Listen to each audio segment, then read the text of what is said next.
जय मां लक्ष्मी जी मधुर वाणी YouTube channel में आपका हार्दिक स्वागत है। मनुष्य अपने सुख दुख के लिए काफी हद तक खुद भी उत्तरदायी होता है।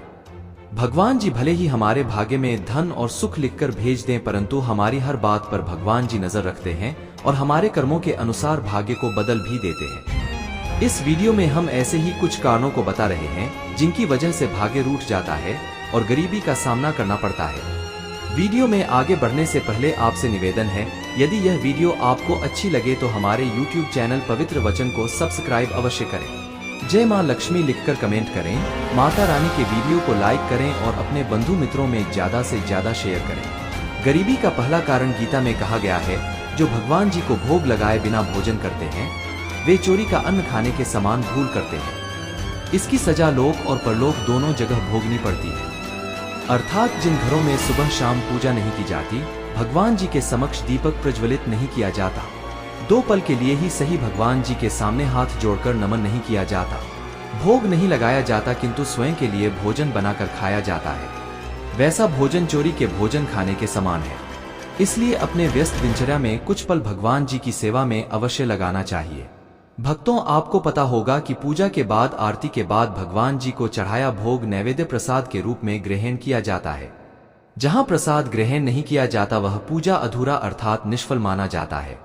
परंतु पूजा अनंतर प्रसाद अमृत बन जाता है, क्योंकि उसमें पूजा का सारा सकारात्मक ऊर्जा भरपूर होता है। इसी प्रकार पूजा करने से घर में नकारात्मक ऊर्जा चली जाती है और सकारात्मक ऊर्जा का संचार बढ़ता है। जिस घर में सकारात्मक ऊर्जा का प्रभाव हो उस घर में शांति, सुख, समृद्धि बनी रहती है। घर के सदस्यों के बीच प्रेम बना रहता है, एक दूसरे का सम्मान करने लगते हैं। श्रिया स्त्रियों नाम सत्कार्या भूति में छता पालता ने गृहीत पास्टर श्री भवती। भारत यानी स्त्रियां ही श्री अर्थात लक्ष्मी है। ऐश्वर्य चाहने वाले को इनका आदर करना चाहिए। जो पुरुष अपनी पत्नी के साथ बुरा व्यवहार करते हैं, उनके साथ कटु वचन बोलते हैं और मारपीट करते हैं, उन घरों में अधिक समय तक लक्ष्मी नहीं रहती। पुराणों में लिखा है कि जहां गृहलक्ष्मी अर्थात घर की लक्ष्मी, घर की स्त्री का अनादर होता है, वहां अधिक समय तक देवी लक्ष्मी नहीं रहती है, यानी वहां गरीबी आते देर नहीं लगती है। देवी मां का सिर्फ पूजा में आदर करना और उनके प्रतिरूप स्त्रियों का अनादर करना उचित नहीं है। यही बात हमें शास्त्रों में बताया गया है। जहां देवी मां प्रसन्न होकर भक्तों को सुख सौभाग्य का वरदान दे सकती है, वहीं रुष्ट होकर वे जीवन को नरकपूर्ण भी बना सकती है। आप एक स्त्री को जो भी दें वह उसे बढ़ाकर ही देती है। आप उन्हें मकान दे वह उसे घर में बदल दे। आप उन्हें किराने का सामान दें वह आपको भोजन दे। आप उनको एक मुस्कान ही दे दें वह आपको अपना दिल दे दें। और यदि आपने उनके साथ बुरा व्यवहार किया है तो रामायण से लेकर महाभारत तक इतिहास गवाह है कि जहां स्त्री का अनादर हुआ हो वहां तब वाही मची।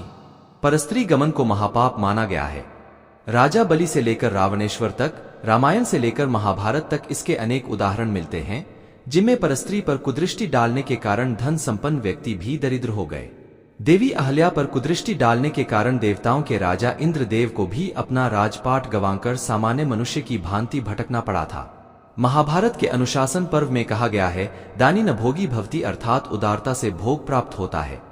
भूखा और गरीब आदमी घर के द्वार पर भोजन मांगने आए और उसे दुत्कार करके भगा देना महापाप माना गया है। ऐसे व्यक्ति के धन में बरकत नहीं होती है और लक्ष्मी जी उनसे रूठ कर चली जाती है। इसी प्रकार निस्सहाय मनुष्य और निस्सहाय पशुओं की हमेशा सहायता करनी चाहिए। कई लोग घर के द्वार पर आए किन्नर, निर्धन गाय, कुत्ता, बिल्ली, बंदर को भगा देते हैं। कुछ लोग मारकर भगा देते हैं। यह कितना बड़ा पाप है। कई कथाओं में हमें यह उदाहरण मिलता है कि भगवान जी स्वयं गरीब निर्धन की वेशभूषा में अपने भक्तों से भिक्षा मांगकर उनकी परीक्षा लेते हैं। हम सब में भगवान जी का दिव्य अंश है। इसीलिए तो हमारे महान सनातन धर्म में हम एक दूसरे को नमस्कार करते हैं। नमस्कार का अर्थ ही होता है, मैं आप में दैव को नमन करता हूं। इसलिए कोई भी बड़ा छोटा नहीं होता। किसी की सहायता करें, वह दुगुना चौगुना बढ़कर आपको ही वापस मिलेगा। दूसरों का हक नहीं छीनना चाहिए, चाहे वह धन हो या परिश्रम का फल। चोरी तो चोरी ही होता है, वह बहुत बड़ा पाप है। ये ऐसे पाप हैं जो लोक परलोक और अगले कई जन्मों तक मनुष्य को दरिद्र बना देते हैं। भले ही चोरी का धन तत्काल मिल जाए, परंतु उसके दुष्परिणाम चिरकाल तक रहेंगे। मदिरा और जुआ सर्वनाश के कारण माने गए हैं। इसका उदाहरण हमें महाभारत में प्रत्यक्ष दिखाया गया है। जुआ खेलने के कारण राजा युधिष्ठिर जी को अपना राजपाट गंवाना पड़ा और अंत में अपनी पत्नी तक को दांव पर लगाना पड़ गया। राजा युधिष्ठिर जी को वर्षों भाई और पत्नी के साथ वन वन भटकना पड़ा। हमारे पुराण, शास्त्र, धर्मग्रंथ आदि हमें ऐसे कई उदाहरण देते हैं जो हमें यह सीख देते हैं कि धन के लालच में हमें बुरे कार्य नहीं करना चाहिए, वरना धन की देवी मां लक्ष्मी सदा के लिए रुष्ट होकर चली जाती हैं और हमें इस जन्म में, इस लोक में, परलोक में आने वाले अनेक जन्मों में इसका नतीजा भुगतना पड़ सकता है। भक्तों, इस वीडियो के लिए इतना ही। आशा है आपको हमारी यह प्रस्तुति अच्छी लगी। इस प्रकार के और वीडियोस पाने के लिए कृपया हमारे YouTube चैनल पवित्र वचन को सब्सक्राइब करें। हम फिर मिलेंगे अगली वीडियो में। जय श्री कृष्ण, राधे राधे, जय मां लक्ष्मी, जय माता दी।